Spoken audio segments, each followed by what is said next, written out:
Ny atrikasa atao eto androany zany dia mikasika ny atao hoe ahoana fampiroboroboana ny fampiasam-bola amin'ny velarantany ny dadasika. Ataontsika hoe ny promotion des investissements fonciers à grande échelle. Ny tanjona moa zany dia mandinika voalohany ahoana ny ampiroboroboana, ahoana ny fotoana an'ireo mpampiasa vola na vahiny indrindra ny teratany mba hampiasa vola eto Madagasikara. Ary ahoana ny hanamorana ny fahazahoan'zareo velarantany ngezangeza.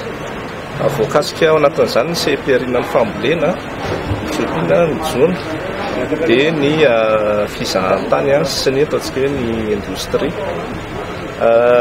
Ao daholo ireo mpietsehatra rehetra na ny avy amin'ny fiarahamonim-pirenena, ny avy amin'ireo sehatra tsy miankina mazava ho azy, ny avy amin'ny fitondram-panjakana, ny avy ao amin'ny mpamatsy vola sy ireo mpiara-pombonantoka.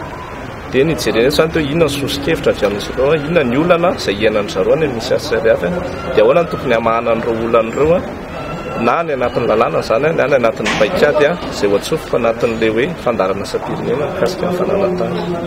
Matetika moa tsika rehefa miresaka hoe fampiasam-bola amin'ny tany dadasika dia teratany vahiny foana. Marina moa zany ny lalàna aloha tsy manafaka, tsy any amin'ny lalàna no tokony ho jerena fa raha amin'izay resaka izay. Fa any amin'ilay ataontsika hoe ilay sehatra kapobeny, ataontsika ny teny frantsay hoe le climat des affaires. Any zany mila jerena mihitsy ahoana ny ampirisiana ny teratany eto an-toerana mba hiditra bebe kokoa anatin'ilay CPR iny.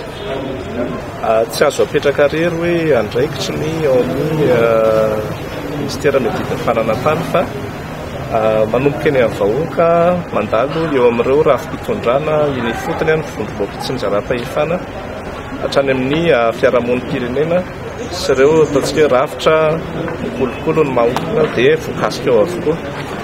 Dia ao anatin'izay zany tokony ireo no miara-misehatra fa tsy misy zavatra maro miara-dinihana zany anatin'izay, ny enanivon'ny fitsarana, ny enanivon'ny commune, ny enanivon'ny mazava ho azy aloha zany ny enanivy tantanana fananantany.